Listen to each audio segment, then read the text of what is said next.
Okay, welcome. First, I'd like to say good morning, good afternoon, good evening, or even good night.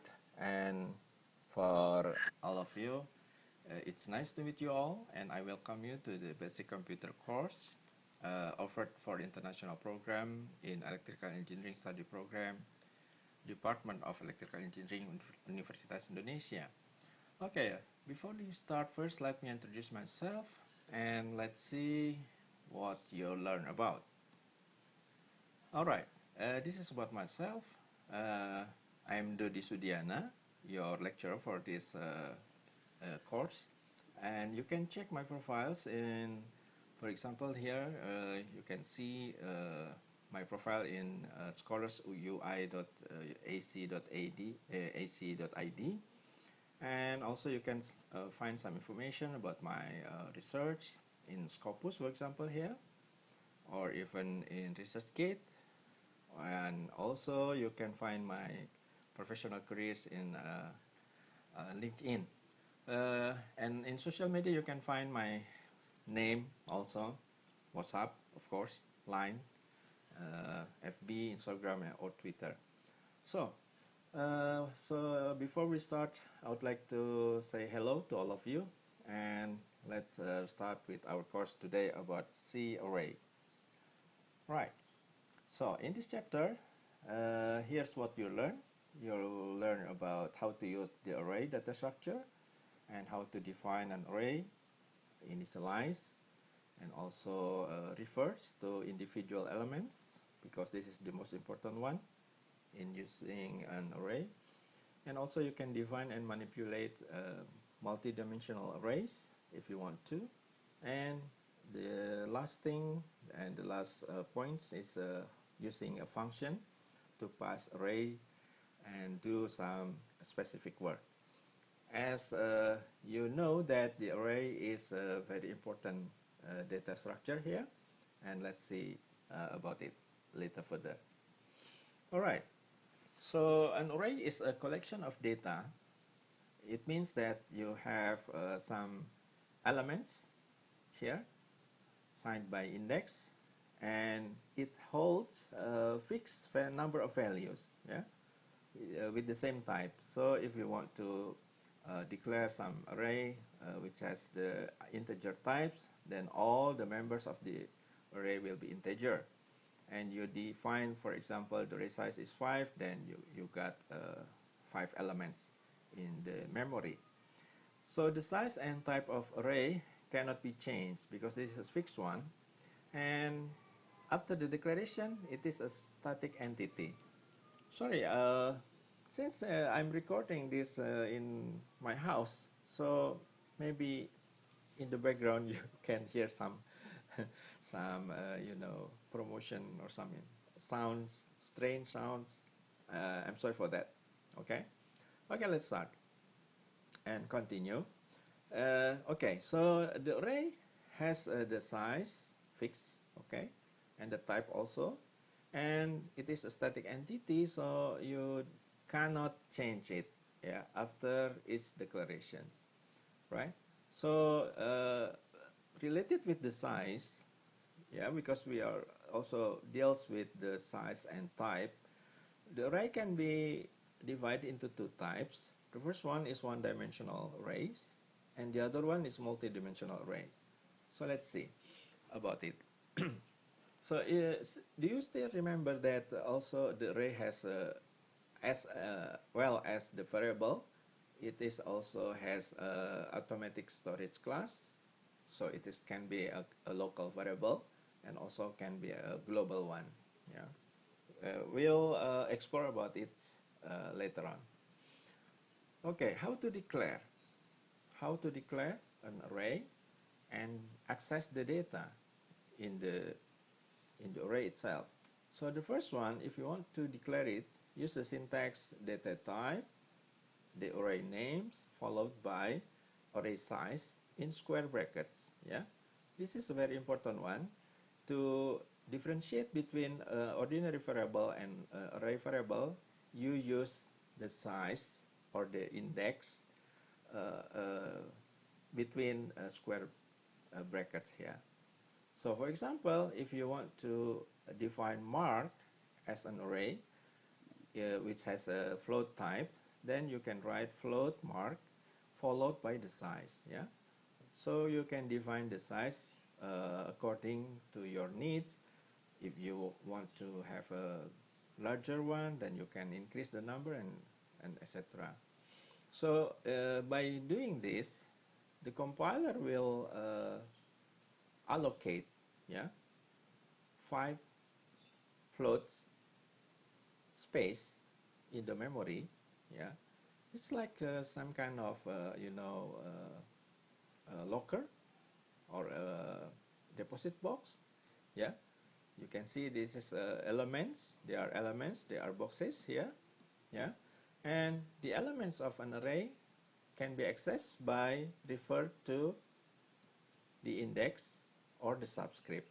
Okay, so the index or the subscript should be integer or integer expression. We can see the examples in the following slides. And first element has 0 index, not 1. Yeah. So this is quite a little bit different with MATLAB, for example, which is always the first elements of an array or a matrix started by 1. Okay. In this case, since you have started started index is 0, yeah, you should be careful not to access the wrong, yeah, the exceeds index value or the elements number. So if you have the array has size of n, so you can access the last element of n minus 1, yeah.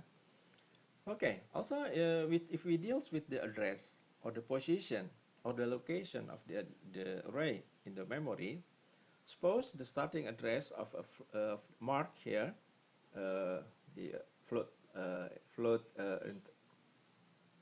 variable of array is, for example, located in this certain location in the memory, for example, 2120D, for example. So the next address, A1, will be 2124D. Okay, so it increases by 4 bytes since in this compiler the size of float is 4 bytes. Okay, and so on.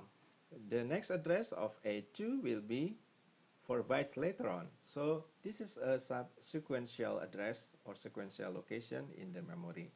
So this is a quite important, because if you want to access this value, these elements, then you can refer it to the index or the address. Okay. So how to initialize an array in C programming? Yeah, they are like some kind of initialization process. Yeah. So as you know that the variable should be initialized in the beginning of the program. Yeah, you can also initialize the array during the declaration or during the programming. Okay, for example, if you want to initialize it in the beginning or in the declaration part, so just mention the array and its initial values. Okay, so if you have mark integer mark is 5, has 5 location here, then you can initialize 5 elements in it. But if you, in this second example, if you only just enter 2 values, then the last 3 elements will be zeros. Okay. If you want to initialize all the elements of an array by 0, then just mention 0 in curly brackets here. So this kind of initialization makes your array more practical, and you can explicitly initialize it, and you can use the array in computation more accurately. Okay. So if there are something wrong with the initialization process, yeah. For example, if you have a trial here has 5 elements, and you initialize 6 values, what happens? Yeah, let's see. Let's check the example. Okay. Here is an example. Mark. It has integer values, and you initialize it with these values, these numbers. Yeah. And there are two counter variables, two variable counters. Yeah. Yeah, counter variables I and j. And in the first line here, the first statement, I equal to 4, and then you can print the I mark 4, yeah, or mark from 0 to 5, yeah, actually 0 to 4 because you have 5 elements, right? So you can print it from mark 0 to mark 4 by using these commands, yeah. So print all the values. So if you want to initial value, for example, you want to have initial value for the 10th element, which is not, of course, out of range, what happens? We can see when we compile the program. And if you want to set a certain value to the third element here, yeah, and for example, you put a 9 over there, yeah, and you can also do the same thing by printing the value of the elements. Yeah. If you want also to input something, for example, you want to insert or to change the value in the third element of the array, you can input mark 2 because this is the n minus 1. So the third element will be 2 in the index value, and then you use a scanf here, and you can also change the third element. And also if you want to take input from user for the mark I, still remember the I value? Yeah, I is 4 here. Okay. So if you want to print it, you can just mention the variables, yeah, mark I here. Okay. And the last one is the modified mark, since we just change some elements of the array so we can see the result. Yeah. Okay. Let's see if we can have we have the correct value for this program.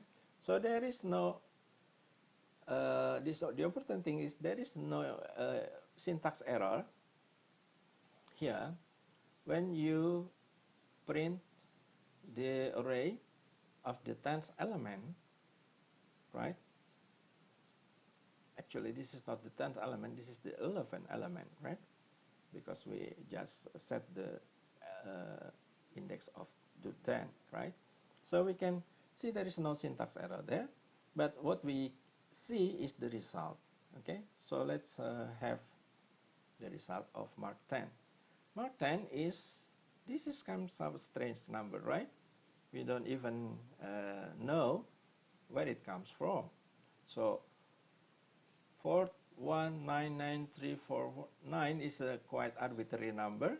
Yeah, we don't know where it comes from, but this is the risk. Yeah, this is the you have to be careful when deals with the elements of the array, since there can be just arbitrary number appear when you see that the index here, mark 10 here, is outside of the range, because we also just we know that mark has only 5 size, right? Because that's only 5 elements initialized in the program. So if you want to change some value, for example, this is for example for mark 2. This is previously we set mark 2 is the third element, so it previously it is 8, and we set it to 9, and then we set it to 1000 here. Okay, so and also still remember the I value, right? I value is 4. So we change the fifth element 9 here into, for example, 2000. Then we can have new values here. So 19, 10, 8 becomes 9 and became 1000 here. And the last value, the I mark 4, previously 9, it becomes 2000, right? So you can change all the variables like an ordinary variables, then you have the result by using it in a practical way. So how about this case? Yeah, you have 5 elements, and then you add, for example, 1 elements more to initialize this mark. Okay, what happened? So what happened will be an error. Yeah, yeah. It says that too many initializers for integer 5. Yeah, so you can easily find that if you have the wrong initializations, in this case you exceed the size of the array, it can be detected by the compiler. But in this case, when you deal with the printing or doing something using, this is out of range, right? Out of range of the array, then nothing happen when you compile it. Yeah, just get the strange result. Okay. All right. I think it is quite clear that the array is a very practical one, and you can use array as well as ordinary variables. So I think the most important thing also is in daily life you also deal this kind of arrangement, right? So instead of when you book a ticket, for example, you want to go somewhere, even though now it's not possible at the moment. For example, you want to book a flight from Jakarta to maybe to Tokyo, maybe. Then you have the arrangement of the seat, right? The seat in the airplane is two-dimensional array actually, because it has a row showing by the numbers, and also you have the columns, yeah, showing by letters. So if you got, for example, 45A, so you will be located or positioned in the window, yeah. Or if you got the seat numbers of, for example, 11C, then you get the IL. Depends on the configuration of the flight or the type of the aeroplanes used in the airline company. Okay, so that is some kind of illustrations. So back to the slides. Another, yeah, we mentioned that you can eliminate the size here. If you eliminate the number of size, yeah, then the size of array is depends merely on the initial values right here. So if you put 5 values, then the mark automatically has 5 in size, right? Okay. Yeah, this slide is showing the previous program actually. I just showed you, and you see that all of the expressions, yeah, showing the index, all of it is integer, yeah, 2, 5 here, or integer expression I representing also I is the integer one, yeah. And also if you want to has the array itself do some kind of manipulations depending of the some previous calculation. For example, you want to modify some locations in the array based on some computation or some rules, then you can see that the index here is a very important one. You can use it as the arithmetic expressions. Yeah. Okay. Okay, let's continue with another examples. Here, an array is average, yeah, how to find the average of this is to make it simple. This is an example that you only input 1 to 10 numbers using array, and since there are only 10 elements at most, so you initialize marks to 10 here, and you have some counters I, and to input or to count the number of array input from keyboard, and sum is zeroed at the first place. Yeah, you can also check that array marks also can be initialized by 0, even though it's not so important one, because you will have the input by scanf, yeah, for its elements, and the average is to show you the result, yeah. Okay, the average in integer is actually quite not accurate. I'll show you in the example here in the program, yeah, because let's see this one, yeah, because if you want to calculate average, yeah, you have to be careful because there are some division process here. Average is sum divided by n, so it may result it in not integer one. So if you want to have the more accurate one, you change the average into float. But let's start with this example first. So the process is just calculate average using 1D. Yeah, 1D means that the matrix is one-dimensional. I mean, it's not two-dimensional or multi-dimensional one. So one-dimensional matrix. So enter n between 1 to 10 and scanf the n. It means that user can choose whether the values is 1, 2, or 3 numbers, and then you get the average of it. And looping, do some looping based on the n values entered by the user, and you can see that each times the looping run, it asks the user to input something to the array, marks I here, and sum is equal to summation of all values represented by marks I. Okay, so after this looping, you get the average is sum divided by n and print it, right?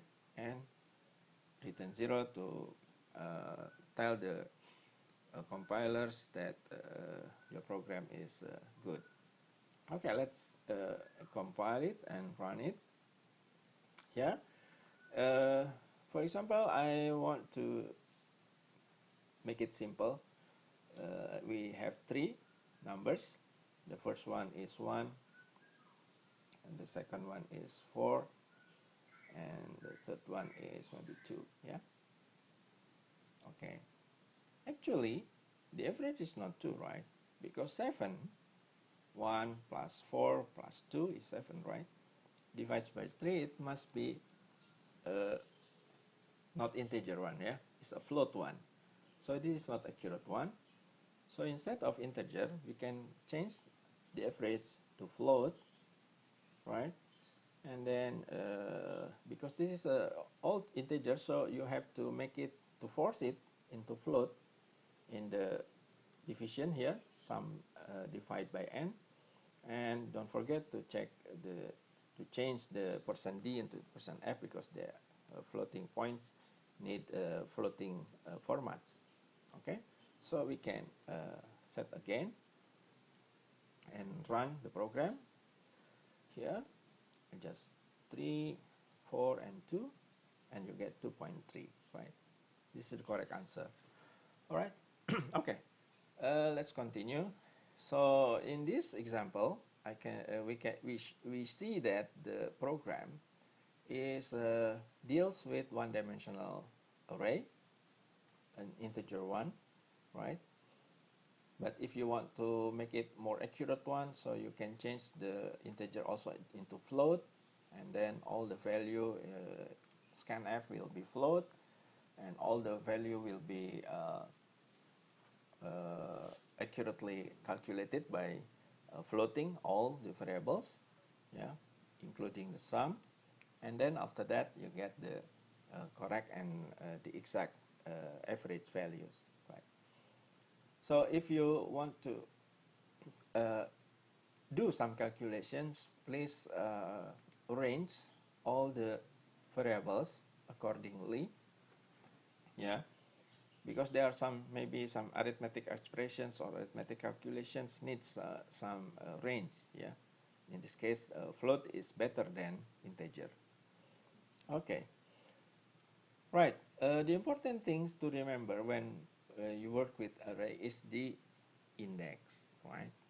So we see that the index is all we got, the guidance to to access the array's values, right? To access the numbers, yeah.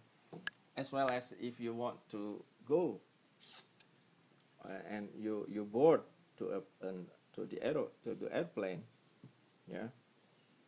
Before uh, showing your boarding pass, you should check your seat numbers, and then be careful with the seat numbers, right? So can't you can sit anywhere in the airplane.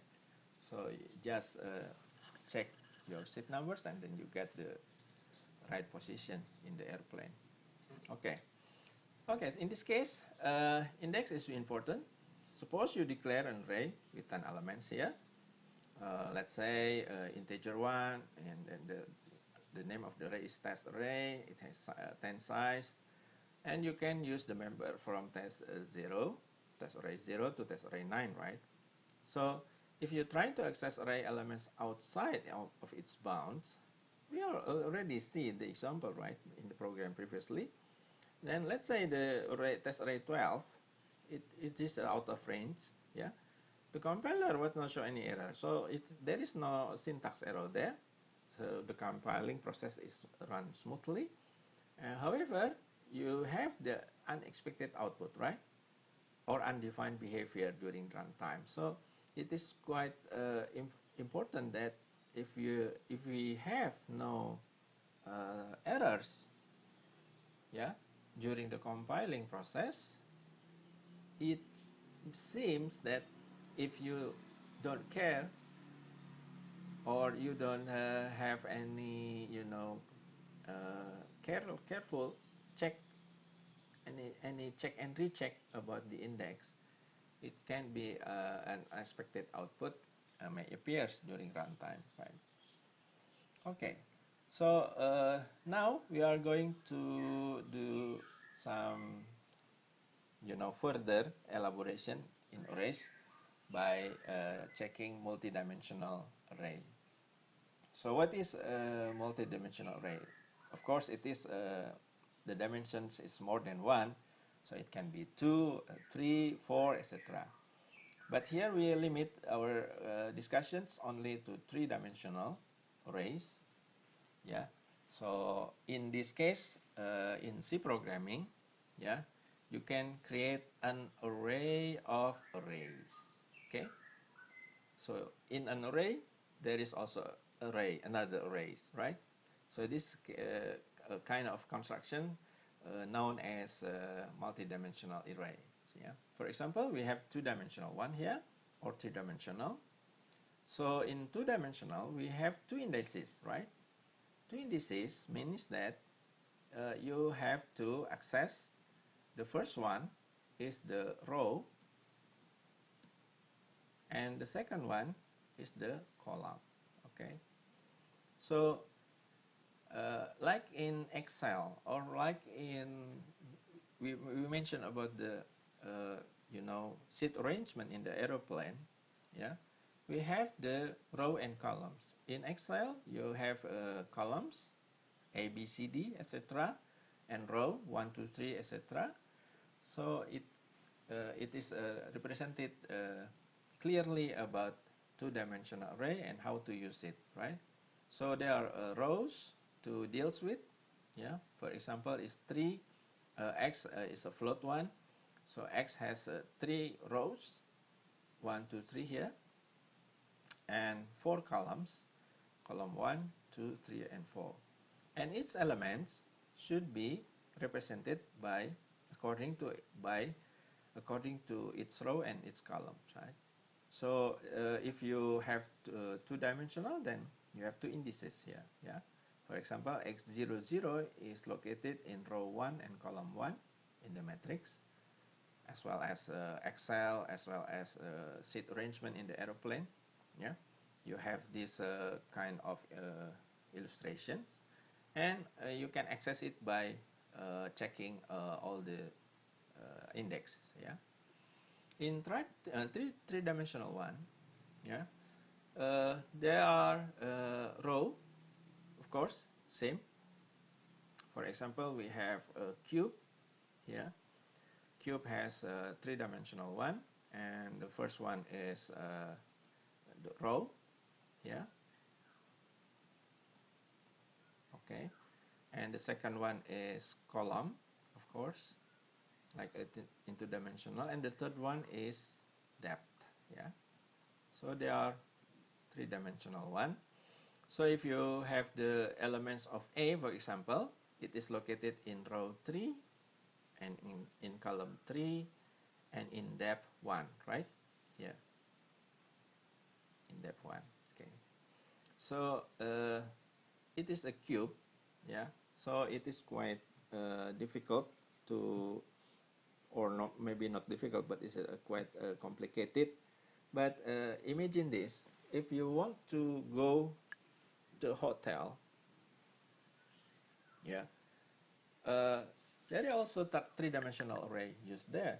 So if, for example, when I stay in Aston Hotel in Bogor, for example, I have a key and I reserve the room, and then the employees of the hotel said to me, Mr. Dodi, you have a 309, yeah, room, yeah. What is A? A is the wings in the hotel, in the Aston. Maybe some of you already stayed there too. And 3 is the floor, yeah, because the hotel has maybe 8 or 9 floor. And 09 is the room number, yeah. Actually, room number, all of this room number, but it relates with the which room in the third floor. Okay, so this is the three-dimensional, right? The wings, the floor, and the room, right? So that is in daily lives you also deals with this three-dimensional. Of course, you can imagine that we have everything is a three-dimensional perspective, right? If you want to take a picture, you can also set the depth, yeah, of your picture by setting some kind of filters in your camera, and you have the three-dimensional effects, yeah. And you can also see a movie, yeah, using a special goggles or special spectacles to see the three-dimensional in very real perspective. Yeah. Okay. Let's move on.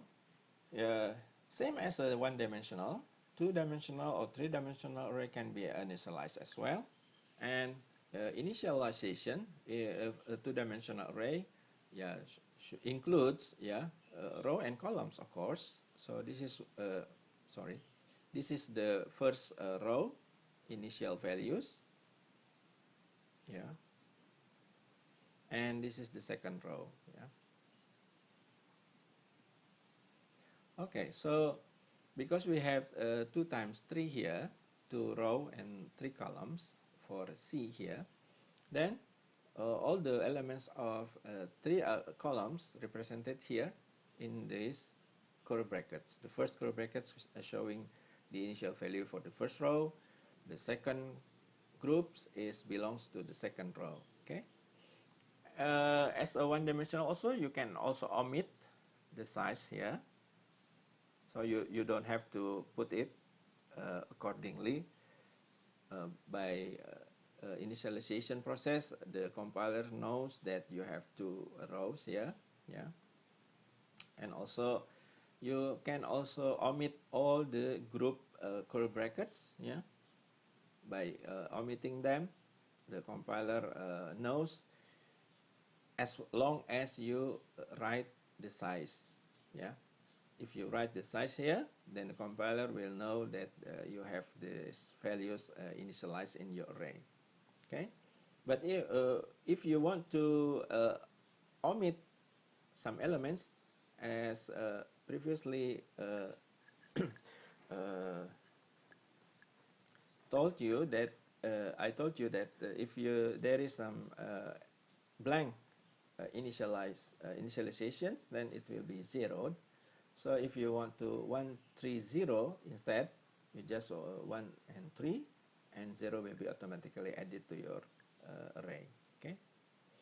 Okay, let's see the three-dimensional case.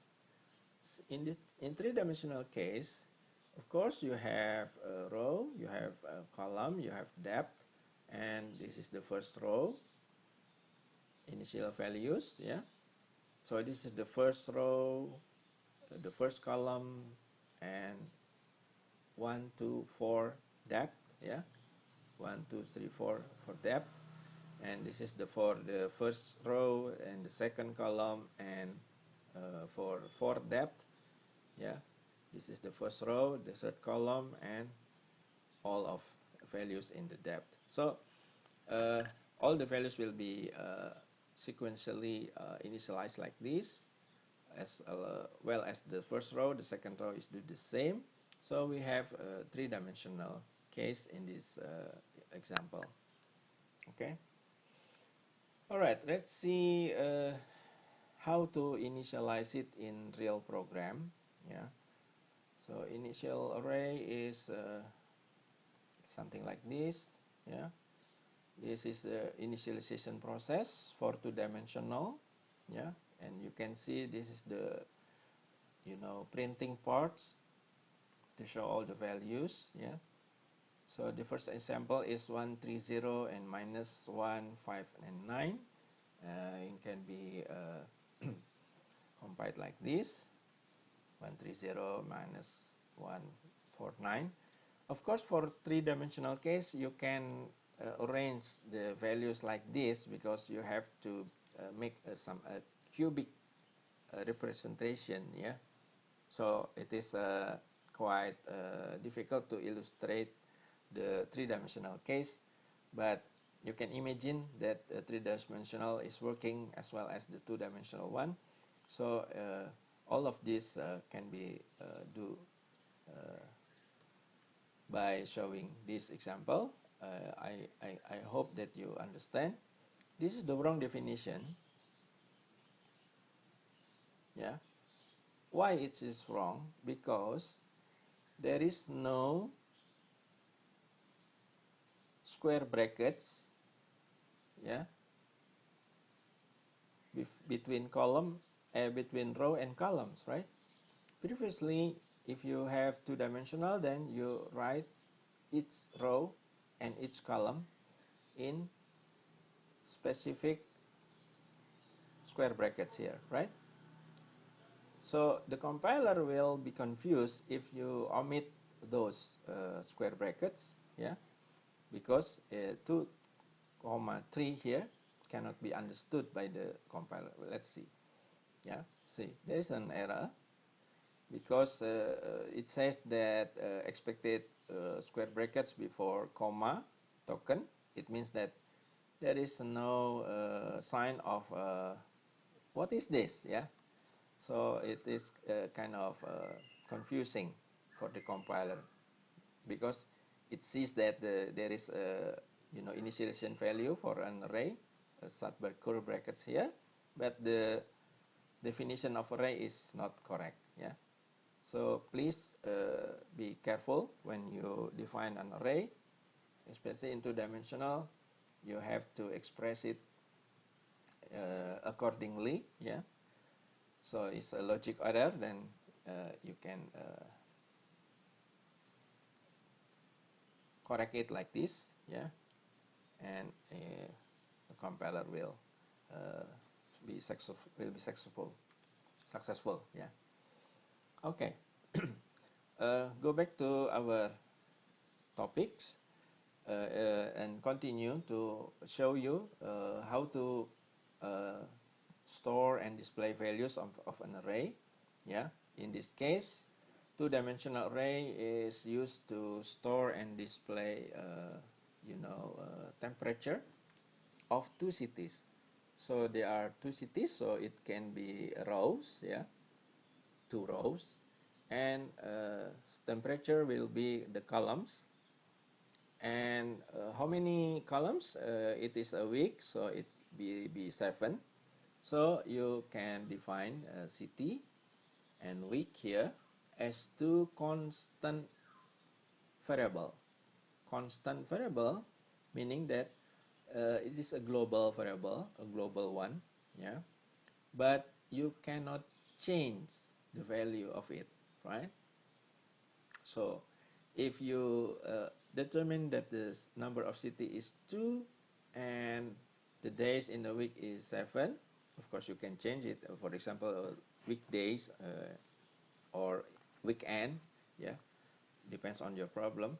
But in this case, this is the whole week, so it will be 7 days. So you make it constant, right? Meaning that if you access these two variables, city and week, the value will be 2 and 7 respectively. So also beware that all of the constant here is written in capitals, right? In the capitals, meaning that it is not an ordinary variable, meaning that it is a constant, so you cannot change it, yeah. Because if you just using small letters or yeah, ordinary variables, maybe by mistakenly you change the value and the problem will occur. Yeah. Okay. So let's see the example here in the compiler. Sorry. Here dia. So city and week is 2 and 7, and if we change here in the program, for example, city, I want to make it 1. Yeah, what will happen? So the program will error. Yeah. So assignment of read-only variable city. So if you if you set the constant here, it means that it is a read-only. Yeah, read-only variable. You can change it for the even though you change it into 2 here. Yeah, it still not be allowed by the compiler. So let's make it clear that if you make a variable constant, C in caps locks, and you can set all the program, this is a constant value, and it will be a read-only variable. Okay. Okay. What we will do, we input and display the city temperature using two-dimensional matrix or two-dimensional array. Yeah. So the city will be from, this is two variable I and j, and it directly declared in the 4 statements here. And so the city will be from from 0 to 1 because there are 2 cities, and for weeks it will be j from 0 to 6, right? Because there are 7 days in the week. And printf city I plus 1 and j plus 1, meaning that city number 1 and day number 1 in the beginning of the looping, and scanf the temperature ij. Remember that this is ij is showing the real index, right, from 0. But the city, because they are city number 0 or day number 0, or day 0, still you have to add by 1 to make it clear for the user to input the correct data. Okay, and after looping, all the input of the temperature will be recorded in the array, and the next one is displaying the result. Okay, all right, so we compile it and see the result. For example, yeah, nowadays it's very hot now, yeah, but there are some changes in the temperature sometimes when it comes raining, yeah. Okay, there is Jakarta, right? The other city, maybe you take, for example, Tokyo. Tokyo is about 10 now, 12 maybe, or 15, or just a little bit cold.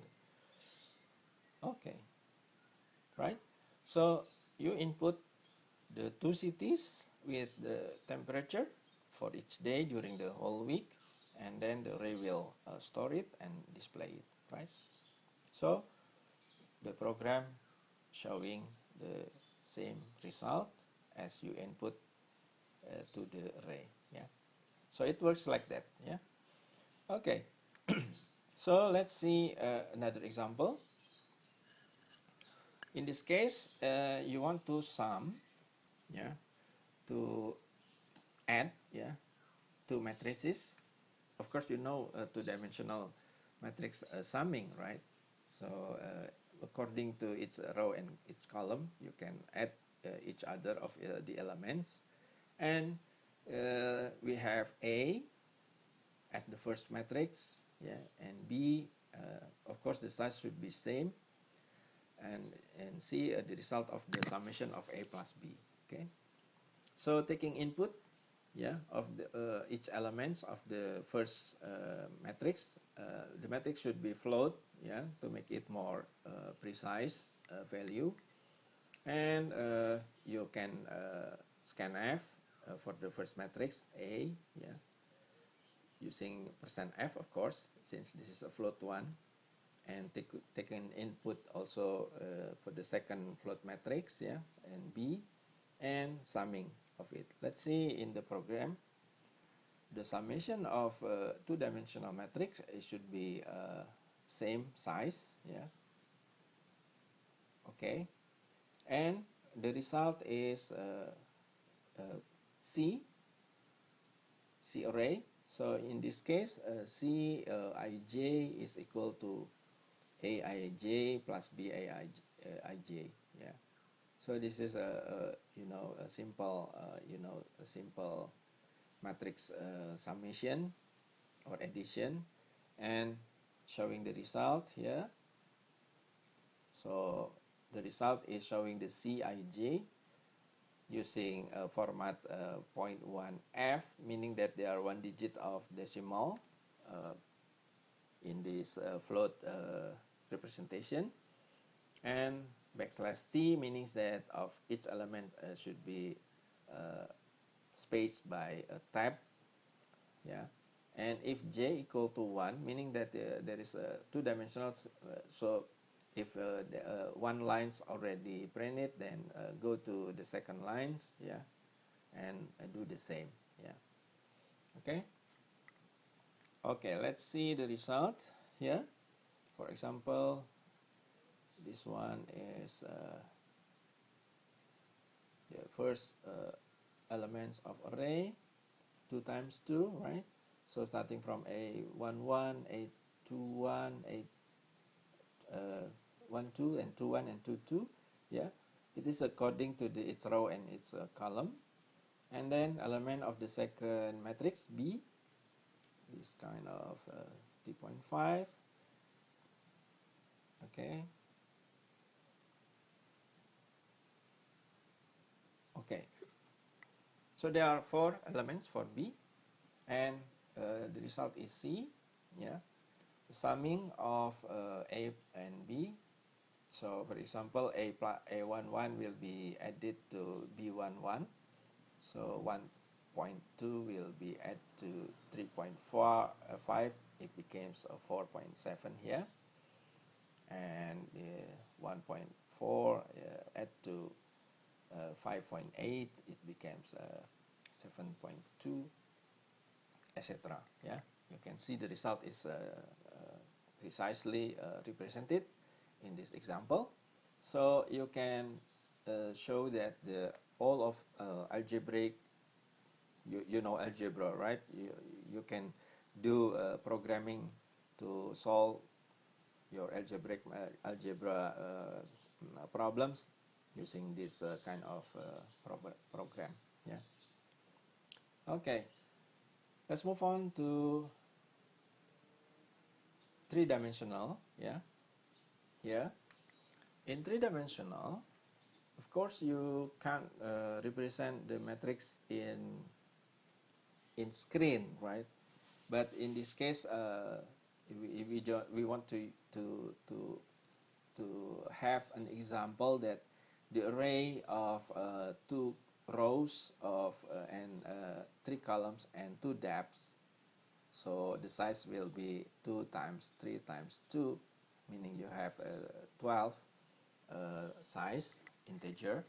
So the array will have 12 elements according to its row and column and depths, and you can read scanf, yeah, all the values here, and displaying the result according to the size. Yeah, so this is a one-dimensional representations, but you see that there are three indexes here, I, j, k, yeah, showing the row for I, and the columns represented by j, and the depth represented by k. So there are three integer indices for the matrix. Yeah. Let's see the example in 3D here. Okay. So 3D, 2 times 3 times 2. So there are 12 elements in it. So you can scanf each elements I, j, k according to the size, and displaying the result as well. Yeah. Okay. So let's see the 12 elements. For example, yeah, I'll make it a very easy example. Yeah, 12, 1 to 12. Yeah, and display the result is 1 to 12. Yeah, according to row. Yeah, row and column and depths. Right. Okay. So there is another example showing you the three-dimensional uh, calculation using array. So in this case, that in summary, if you want to deal with more than one-dimensional array, then you just imagine that in our daily lives there are some problems that can be represented by two-dimensional or even three-dimensional one. Okay. Okay, and all of those problems can be solved using C programming and utilizing the multi-dimensional array. Okay, how about passing an array to a function? As you have learned in function in C in previous course, as well as ordinary variables, array can be passed to function, or it can be uh, uh, built in a modular programming. So if there are two kinds of parameter passing in functions, the first one is call by value or pass by value, and the second one is called by reference. Yeah. So what is the difference between those? In simple explanation, yeah, call by value is the original value of array itself hasn't changed. Yeah, but when you deals with call by reference, the original value of array will be changed. Yeah. Now, since the array itself is actually, yeah, the array itself is actually a pointer, some kind of special pointer. it's a static pointer because the array's name is actually the initial address of the variables in the memory. Yeah. Uh, when you want to send all the whole array to the function, it means that you change all the values in the function. Then you will have the call by reference in that case.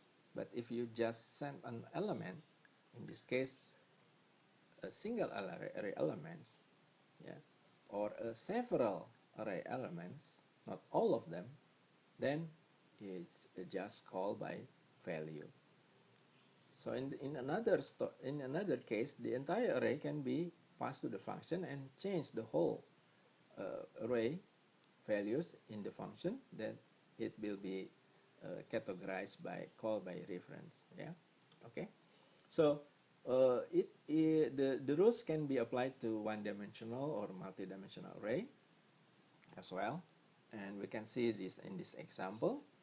For example, here uh, you have a function and you don't need any return value, so you just void. The function name is display, and the parameter is age, integer, and what the function do is just print the age. Yeah. Since this is a value, the age is value. If you have in the print program an array of age, yeah, age array here, and you have 3 elements in there, and you want to display an element of the array, just call the array names and the index number or the elements number, and then pass it to the function, yeah, by calling the function display here.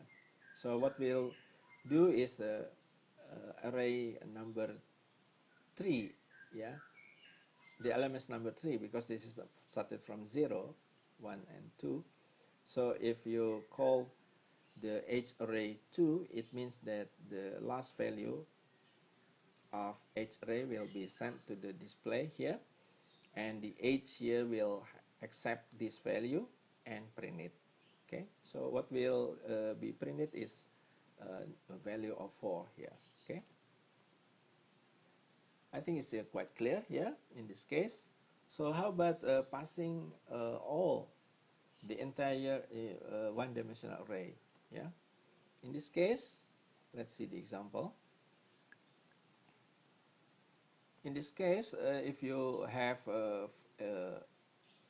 float of age, because age is actually depends of the day and the month and the year of your birth date, so it can be floating values, yeah, and you want to average all the ages, yeah, of 6 persons, for example, in this case, and then you do a function to do that by average name, yeah, the name of a function is average, and the parameters is the array, all of the array, which has 6 elements here, and the return value will be float to the main program. So in this case, the main program will set you the age value of the 6 person. Here are the ages, yeah, 23.4, 55, yeah, etc. And you do calculations of the average of those by calling the average age here, the function, yeah, and return it to a AVG. AVG itself is a float variable, and print the AVG in the main program and return 0. Okay, so in the function, what the function does is firstly declare an integer I to make some calculation and do some summation, and you have a sum, also a float type, and it will be zeroed, Of course, for float function 0 means 0 0.0, and do the summation by looping all the values of the index in the edge, which has 6 elements here, and the summation of edge I. Yeah, I is from 0 to 5. Okay, so 6 elements will be summed, will be added, will be average by divided by 6 here, and return the FEG variables. Okay, actually maybe you still confusing about the same names. Yeah, FEG in the main program is a local one. You still remember the class storage, right? So the class storage of the FEG in the main program is local to main, but the float FEG in the function average is local to float average. So even though the same names, when FEG return to the main program, FEG in this local average function will be destroyed in the memory. So it can be mixed together, okay? Even though they are the same name here, okay? Because of the characteristic of local storage or class storage of local variables is a temporary one, as long as the function or as long as a program access it, then it exists in the memory. When it ends, and memory in the memory will be destroyed. Yeah. Okay, so let's see the result. Yeah, of course I have already checked the value. It's 27.08. Yeah, so the average age of those 6 people is 27.08. So it is depends on the value of the because this may be the family, the father, the mother, the son, and maybe the grandchildren, etc. Okay. Okay, let's move on to the next example. In this case, you worked with two-dimensional or more. It means you work with a multi-dimensional, yeah, array to the functions. And what the function do is just display numbers. Yeah, display numbers is also a function you want to display. Yeah, printf. Yeah, all the array values sent to the function from the main program. So it doesn't return any value to the main program, just a void there.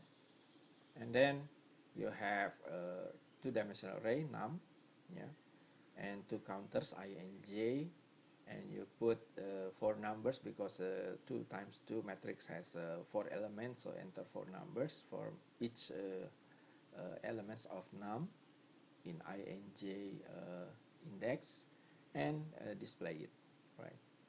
So let's see in the example how to two-dimensional array sent to the function. Of course, please remind that if you want to send all the array, you should mention the size. Okay, so nums 2 times 2, meaning that all the array will be sent to the function from the main program and nothing left. Okay, so if you doesn't mention it, there is maybe some kind of confusion. Okay, and also we can see that all the function should has the appropriate values. Yeah, and when displaying it, you get the result. Yeah. Okay, let's see the program how it works. This is 1 2 3 4, for example, and displaying it 1 2 3 4. Okay, so this is another example showing that also multi-dimensional array can be sent to the functions as well. Okay. Okay, let's see for today's exercises. There are two exercises, exercise 1 and 2. In the first exercise, uh, you have to write a program. Sorry for that. You have to write a program that calculates the standard deviations of a series of 10 float data. Okay, so standard deviation is quite familiar in the statistics. Yeah, you can also use it in some statistics analysis when you deal with numbers or data. So you want to calculate of 10 float data, yeah, entered by user using arrays, yeah, and use function for that. For example, you name it calculate SD as a function, and the array should be, of course, 10 elements, and all the element should be passed to the functions, and the function can calculate the standard deviation using this formula. So S here is a standard deviation of the 10 data you entered, and this is a kind of summations of each data subtracted by the average values, and it's squared, and you have to sum it, yeah, and all the sums divide by n, and you take a square root of it, yeah. So square root is quite functional functional utility in math.h. I think you still remember of that, and do the program, yeah, and create the program and compile it and show the result. In the second exercise, you have two tasks, yeah. The first one is to add and multiply square matrices, yeah. Square matrices is the number of row and columns is the same. Actually, it is a two-dimensional one in this case, and assume that maximum size is 10, yeah, don't make it too big, yeah. Yeah, of course addition will be quite fast, but if you want to multiply two matrices, then you have to be very careful about the size. And what the user do is the user enter the elements of those matrices and add and multiply it and display the results, okay, the addition results and the multiplication results, yeah. So in this case, at least you have four functions at least to make your program run smoothly. The first, of course, to enter the data, yeah, depends on the size. Of course, the first thing user should do is to enter the size of the matrix, right? And then after it takes after the size is entered, then the user should enter the elements of each matrix, and after that you add the two matrices and multiply it. For example, these four functions you can create. Of course, you are free to create the names, yeah, as well as it's quite clear for you, and finally display the result. Okay, so I think this is the end of our course for today. If you have any inquiries, questions, any comments, yeah, please raise it in the chat link in the mass, and see you in the next course, and hopefully the course here it will be beneficial for you, and you can do the exercises smoothly and successfully. So yeah, I think it's enough for today. Have a nice stay at home, yeah, and you can learn all the things that you've just learned today, and do a lot of exercise, because programming needs skills, and skills cannot be improved except by exercise, and practice, right? Okay, so I think it's the end of the course for today. So say I will say you have a nice day, have a nice living in this quite different environment at your home and the neighbors, and hopefully we can see you in the next course. So goodbye for today, for now, and let's see you again in the next course. Thank you.